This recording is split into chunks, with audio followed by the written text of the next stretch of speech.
Hello बच्चों, आप सभी का हमारे चैनल हिंदी साहित्य में स्वागत है और हमारे चैनल को ज़्यादा से ज़्यादा सपोर्ट करिए।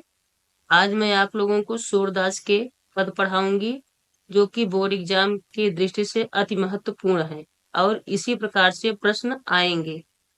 तो चलो देखते हैं। चरण कमल बंदो हरि राही, जाकी कृपा पंगु गिरि लंघै, अंधे को सब कुछ दर्शाई, बहिरो सुनय गूंग पुनि बोले, रंग चले सिर छत्र धराई, सूरदास स्वामी करुणामय, बार बार बंदौती पाई।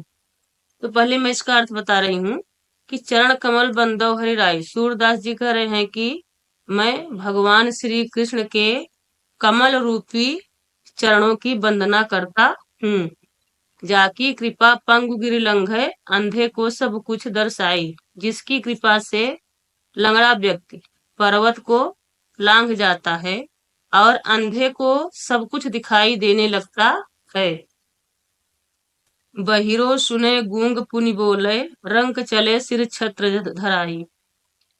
और बहरा व्यक्ति जो होता है वो पुनः सुनने लगता है और गूंगा व्यक्ति पुनः बोलने लगता है। रंग चले सिर छत्र धराई का मतलब है कि रंग मतलब गरीब होता है। गरीब व्यक्ति धनवान हो जाता है और अपने सिर पर राजा के समान मुकुट पहनकर चलने लगता है या धारण कर लेता है। सूरदास स्वामी करुणामय, बार बार बंदौती पाई। सूरदास जी कहते हैं कि मैं ऐसे करुणामय स्वामी यानी भगवान श्री कृष्ण के बार बार वंदना करना चाहूंगा या बार बार वंदना करता हूँ। अब देखिए कि इससे संबंधित प्रश्न कैसे बनाए जाते हैं। पहला प्रश्न क्या बनेगा कि उपर्युक्त पद्यांश का संदर्भ लिखिए। तो इसको कैसे लिखना है, इसका उत्तर हो जाएगा कि प्रस्तुत पद्यांश हमारी पठित पाठ्य पुस्तक हिंदी के सूरदास के पद नामक पाठ से अवतरित है। इसके रचयिता महाकवि सूरदास जी हैं। ये आपका 2 नंबर श्योर हो गया। दूसरा प्रश्न बनेगा कि रेखांकित अंश की व्याख्या कीजिए, यानी कि जिसके नीचे अंडरलाइन है सिर्फ उसी का व्याख्या करना है, न कि पूरे पैराग्राफ का। तो देखिए इसके किसके नीचे अंडरलाइन है, जाकी कृपा पंगु गिरि लंघै, अंधे को सब कुछ दर्शाई। तो इसकी व्याख्या क्या होगी। महाकवि सूरदास जी कहते हैं कि हे प्रभु, मैं आपके कमल रूपी चरणों की वंदना करता हूँ, जिनकी कृपा से लंगड़ा व्यक्ति पर्वतों को लांघ जाता है और अंधे व्यक्ति को सब कुछ दिखाई देने लगता है। अब तीसरा प्रश्न देखो कैसे बन सकता है। चरण कमल बंदो हरि राई अथवा बार बार बंदो तिह पाई में कौन सा अलंकार है। पूछ सकता है कि चरण कमल बंदो हरि राई में कौन सा अलंकार है, या फिर पूछ सकता है कि बार बार बंदो तिह पाई में कौन सा अलंकार है। तो देखिए इसका उत्तर क्या हो जाएगा कि चरण कमल बंदो हरि राई में रूपक अलंकार है और बार बार बंदो तिह पाई में पुनरुक्ति प्रकाश या अनुप्रास अलंकार दोनों हैं। अब देखिए नेक्स्ट पैराग्राफ मैं पढ़ा रही हूँ।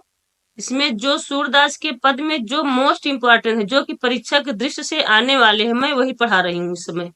उन्हीं की व्याख्या बताऊंगी, उन्हीं संबंधित प्रश्न उत्तर बताऊंगी। ऊधो मोहि ब्रज बिसरत नाही, वृंदावन गोकुल वन उपवन, संघन कुंज की छाही। श्री कृष्ण कह रहे हैं कि हे उद्धव, मैं अनेक प्रकार के ब्रज को भुलाने का प्रयास करता हूँ किंतु भूल नहीं पाता हूँ। वृंदावन और गोकुल के वन उपवन तथा कुंजों की घनी छांव में मुझसे भुलाए नहीं भूलता है। प्रात समय माता जसमति और नंद देख सुख पावत, माखन रोटी दह्यो सजायो अतिहित साथ खवावत। प्रातः काल यशोदा माता जी और नंद जी मुझे देखकर अत्यधिक आनंदित होते थे। माता यशोदा दही मक्खन और रोटी को अत्यधिक प्रेम के साथ मुझे खिलाती थी। गोपी ग्वाल बाल संग खेलत, सब दिन हसत सिरात, सूरदास धनि धनि ब्रजवासी, जिनसो हित जदु जात।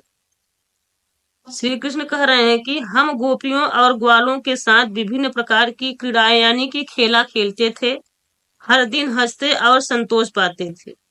सूरदास जी कहते हैं कि वे ब्रजवासी धन्य हैं जिन्हें श्री कृष्ण जैसे हितैषी और प्रेमी मिले। अब देखिए कि इससे संबंधित प्रश्न कैसे बनाए जाएंगे आपके बोर्ड एग्जाम में। तो पहला प्रश्न बनेगा कि उपर्युक्त पद्यांश का संदर्भ लिखिए। तो इसका संदर्भ सेम हो जाएगा जो हमने पहले पढ़ाया है कि प्रस्तुत पद्यांश हमारी पठित पाठ्य पुस्तक हिंदी के सूरदास के पद नामक पाठ से लिया गया है। इसके रचयिता महाकवि सूरदास जी हैं। अब दूसरा प्रश्न क्या है, रेखांकित अंश की व्याख्या कीजिए, जिसके नीचे अंडरलाइन है। प्रात समय माता जसमति और नंद देख सुख पावत, माखन रोटी दह्यो सजावत, अति हित साथ खवावत।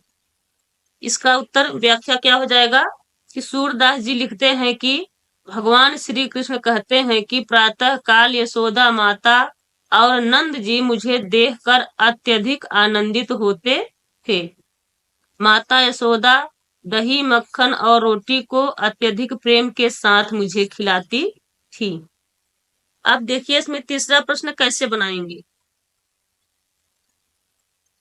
किसको ब्रज भुलाए नहीं भूलता है और क्यों। पहला प्रश्न इस तरीके से बन सकता है कि किसको ब्रज भुलाए नहीं भूलता है और क्यों। तो इसका उत्तर क्या हो जाएगा कि श्री कृष्ण को ब्रज भुलाए नहीं भूलता है क्योंकि उन्हें वृंदावन तथा गोकुल में बिताए क्षणों की याद आती रहती है। यहाँ के वन उपवन, माता यशोदा का माखन रोटी खिलाना, नंद बाबा का उन्हें देखकर खुश होना तथा ग्वाल बालों के साथ खेलना भुलाए नहीं भूलता है। अब देखिए तीसरा प्रश्न दूसरे प्रकार से कैसे बन सकता है। या तो पहला पूछेगा या फिर दूसरा पूछ सकता है कि सूरदास ने ब्रजवासियों को धन्य क्यों कहा। तो सूरदास ने ब्रजवासियों को धन्य इसलिए कहा है क्योंकि उन्हें श्री कृष्ण जैसे हितैषी और प्रेमी मिले हैं। सॉरी, देखिए तीसरा प्रश्न अथवा करके आपको इन तीनों में से एक ही प्रश्न पूछेगा। मैं आपको तीन इसलिए बता रही हूँ कि कोई इनमें से कोई एक पूछ सकता है। तो कैसे तीसरा कैसे बन सकता है कि माखन रोटी और दही को कौन सजाता है और उसका क्या क्या करता है। तो इसका उत्तर हो जाएगा कि माखन रोटी और दही को माता यशोदा सजाती हैं और उन्हें बड़े प्रेम के साथ श्री कृष्ण को खिलाती हैं। तो बच्चों ऐसे ही आप सबका बोर्ड एग्जाम में जो अगर आ गया तो इसको ऐसे ही लिखना है जैसे मैं बता रही हूँ या आपको पढ़ा रही हूँ।